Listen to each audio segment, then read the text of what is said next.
One of the things that we are guaranteed to experience in life is that life is going to throw us curveballs. Wondering how to handle stressful situations with more ease and more calm? I'm going to show you in this video how you can do that.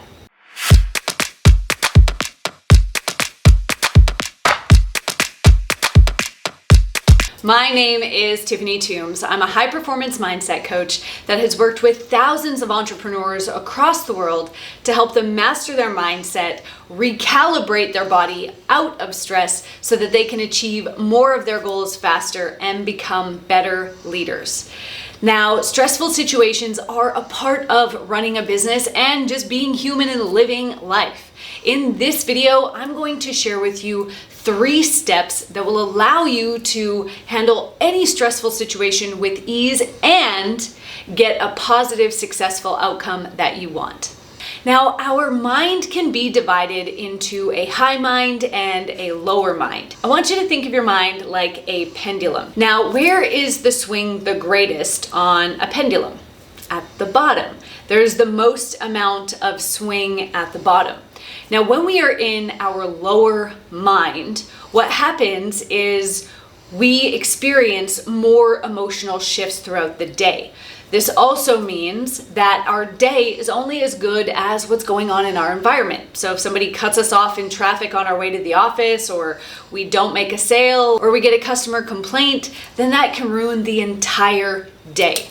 The other thing that you need to know is that when we're in the lower mind, we seek instant gratification, which means we're seeking pleasure to avoid pain so that we don't actually have to deal with things. We're not looking at the long-term impacts of the choices that we make. In the lower mind, we're also more likely to experience lower vibrational emotions like anger, jealousy, fear, stress, those kinds of emotions. Now, in the higher mind, we feel more grounded and centered because there's very little swing in that pendulum at the top. We also recognize that in between something happening, a stimulus, and our response, we have the opportunity to choose. We can determine how we want to resolve this situation. In the higher mind, we also look at delayed gratification. We make decisions now that will set us up for success in the long run, rather than just seeking something that's going to give us an immediate hit of pleasure.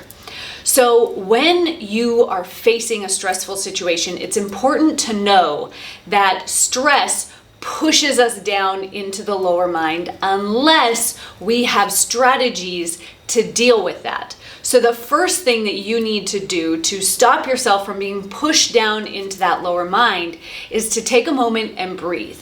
Now, this may require you to remove yourself from the situation.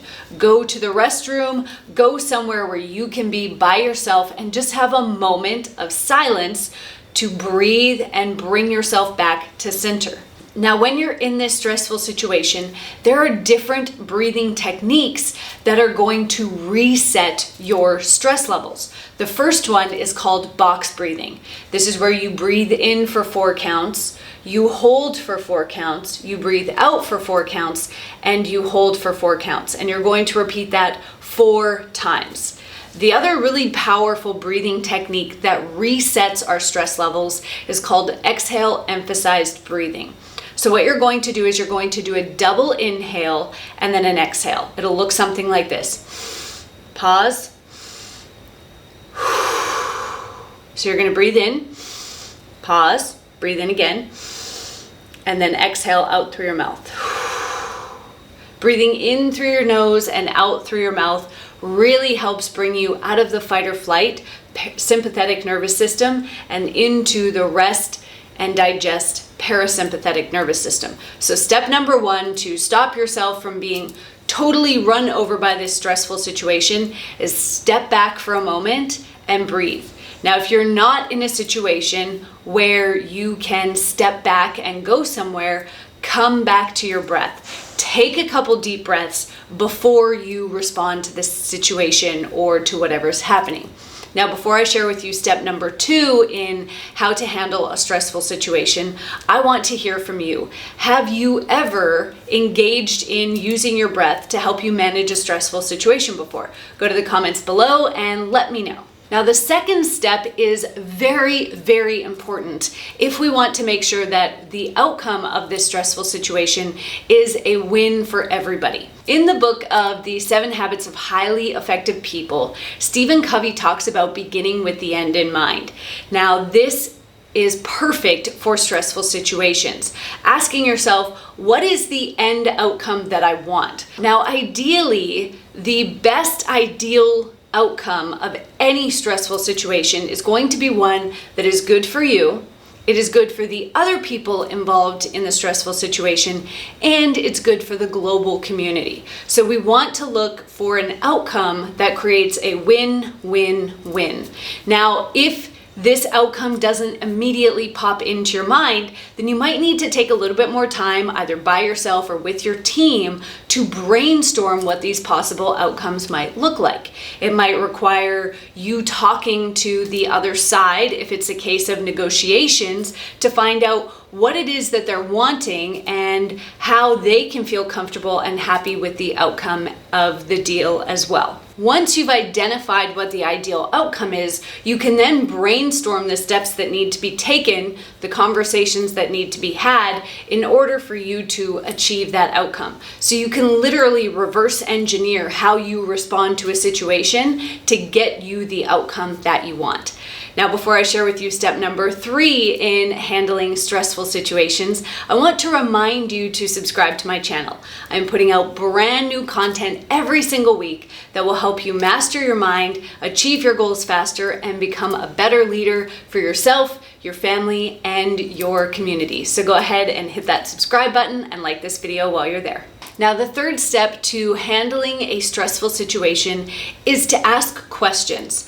Oftentimes, especially when we're in a state of stress, it's easy to jump to assumptions and conclusions that might not give us the full picture. So take some time to ask questions.